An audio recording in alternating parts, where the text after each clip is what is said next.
पाटलांच्या संदर्भातील बातमी करूयात। मराठा समाजानंतर आता मुस्लिमांना सुद्धा ओबीसी मधून आरक्षण मिळावं अशी मागणी मनोज जरांगे यांनी केलेली आहे। मुस्लिमांना ओबीसी समाजातून आरक्षण द्या असं जरांगे यांचं म्हणणं आहे। मुस्लिम समाजाच्या सुद्धा कुणबी नोंदी आढळलेल्या आहेत असा मोठा दावा त्यांनी केलाय। तर आरक्षण ही खिरापत नाही असं प्रत्युत्तर ओबीसी आंदोलन लक्ष्मण हाके यांनी दिलेलं आहे।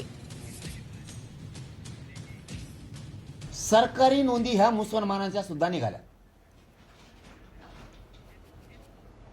जर त्यांच्या मुसलमानाच्या कुणबी म्हणून नोंदी निघाल्यात, लिंगायत समाजाच्या निघाल्यात, मारवाडी समाजाच्या निघाल्यात, ब्राह्मण समाजाच्या निघाल्यात, आणखीन लोहार समाजाच्या निघाल्यात, जर यांच्या नोंदी सरकारी निघाल्यात, हे शेतकरी आहेत, कुणबी आहेत म्हणून,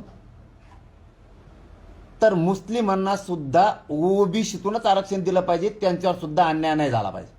रिझर्वेशन ही खिरापत वाटण्याचा प्रोग्राम नाही, आर्थिक विकासाचा प्रोग्राम नाही, पण मुस्लिम समाज हा धर्म म्हणून त्याच्याकडे पाहिलं जातं। त्यांचा धर्म असल्यामुळं त्यांच्यातल्या जे काही कारू म्हणजे व्यवसाय आहे, पण त्यांना मुस्लिमामध्ये सामाजिक स्तर नाहीये, म्हणून मग तिथल्या लोकलच्या ऑफिसर्सना परवानगी दिली आहे आपल्या कायद्यामध्ये, संविधानामध्ये, की तुम्ही लोकलला जा, त्याचा व्यवसाय बघा, तुम्हाला योग्य वाटलं तर तुम्ही तिथंच त्यांना त्यांचं सर्टिफिकेट इश्यू करा।